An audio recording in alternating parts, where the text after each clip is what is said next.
Red Fright Ranger 1755 on YouTube has a Chargers question. Ooh. Do you think Jim Harbaugh makes a difference year one with the Chargers and will earn his right to stay coach, or do you think he'll wind up another Brandon Staley?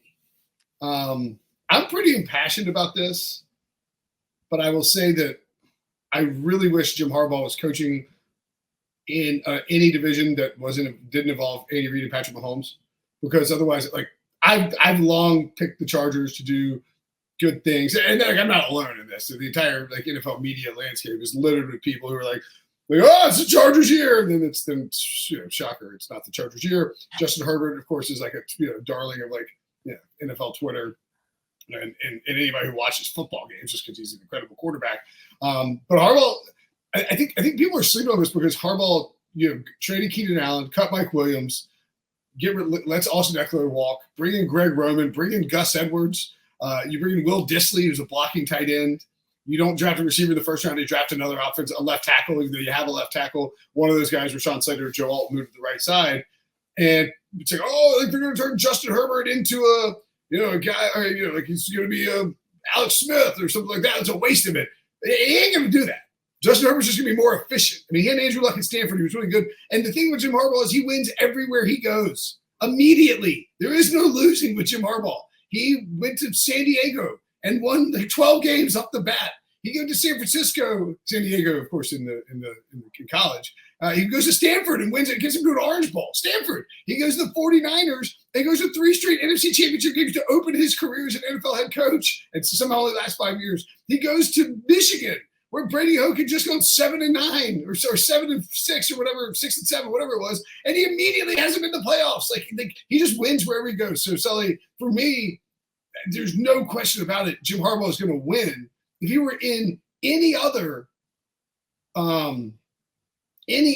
division, I would be picking the Chargers to win the division. I think the Chargers are a playoff team right out of the gate. Yeah, and so to answer the question, is he going to make a difference from Brandon Staley? Yes, of course he is. I mean, the one thing that's really held the Chargers back in recent years was boneheaded decisions by Brandon Staley to go for it in certain situations. And you're just screaming at your television saying, what are you doing? Just play normal football for once and you might be good, because you do have Justin Herbert, talent-wise, a top 3 quarterback in the NFL when everything's cooking. So now that you have stable head coaching, you're not going to see those boneheaded decisions. Now, you make a great point, Will, that obviously you kind of got to mute your expectations a little bit because he just happens to be in a division with Patrick Mahomes and Andy Reid.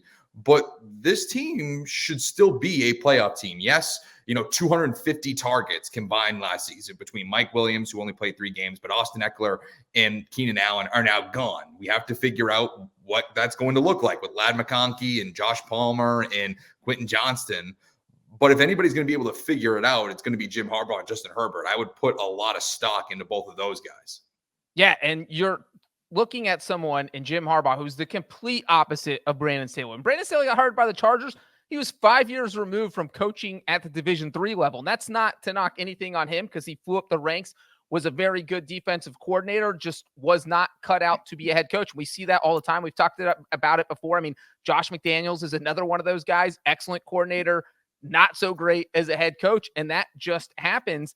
And as Brinson mentioned, Harbaugh's ability to be successful, no matter where you throw him, small-time college, University of San Diego, you put him in a Power 5 conference, Pac-12, Stanford, turn things around. In 2011, the 49ers went 6-10 the year before. So there was no reason to think this team was going to be any good. They got to the NFC title game in his first year. And as you guys mentioned, I think playing in the same division as the Chiefs is a good thing for Harbaugh because there's no pressure on him this year. They went 5-12 in 2023. So if you improve by 3 games and go 8-9, I think the fan base is going to be fine with that. Sure, they love the playoffs, and some people might see it as another blown opportunity because Justin Herbert didn't get to the postseason, but I think it just creates low expectations, at least in year one. And if the Chargers do come out and win the division, Harbaugh's going to win coach of the year. They're going to throw him parades whether he wins the Super Bowl or not, and he's going to look like the best coach in the world. So I think Harbaugh probably loves the fact that he is going into a situation where he doesn't have to win the division to still be considered a success.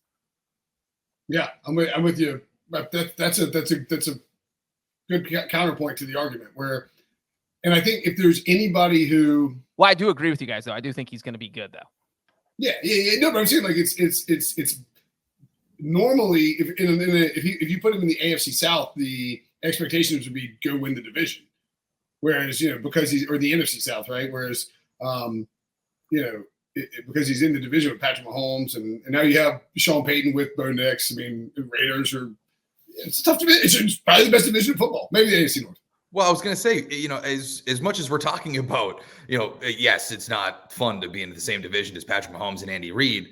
You are going to go up against Bo Nix and Gardner Minshew or Aiden O'Connell. Like Jim Harbaugh is the type of guy who wins those games. Like Brandon Staley is a coin flip. They could be a boneheaded decision. You're losing to Aiden O'Connell somehow at home. I don't think that's going to happen with Jim Harbaugh. So you can almost, and again, baking in wins is always a tricky kind of thing to do. But I'm much more confident that they sweep the Raiders and the Broncos more so than when they had Brandon Staley. And it could be the same exact roster. Yeah, or like the odds of them going out and sweeping them is substantially higher than it was before. And I do think I like what the Chargers have done in terms of saying, okay, we're going to figure out – Jim Harbaugh is an offensive coach. He knows – I mean, his defenses are always good. And, hard-nosed – like Michigan's defense is incredible. But it's very clear that they're like, okay, we're going to keep – like we have all these cap issues – on both sides of the ball. Let's address them all on offense, all at a position that's a little bit extraneous for what we do on offense, the wide receiver position. You don't need four. I mean, don't get me wrong. I think Harbaugh would like 4 stud wide receivers, but you don't need them. You bring in McConkey, and you still like Quentin Johnson's a first round pick. I know people are so down on him, and I get it. He didn't play very well, but again, coaching matters. I think Harbaugh will get the most out of him. And so I don't know. I just think. I would not be entirely shocked if the Chargers were fighting with the Chiefs for the division. And I don't think Harbaugh, you saw it with Pete Carroll in both at USC and then in Seattle when he followed him to the NFC West, which was weird. Pete Carroll has always had a weird relationship with Harbaugh, but what's your deal?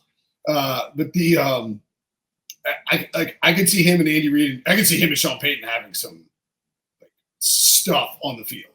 I mean, do you remember Harbaugh and Jim Schwartz, just an incredible screaming match when Schwartz was in Detroit.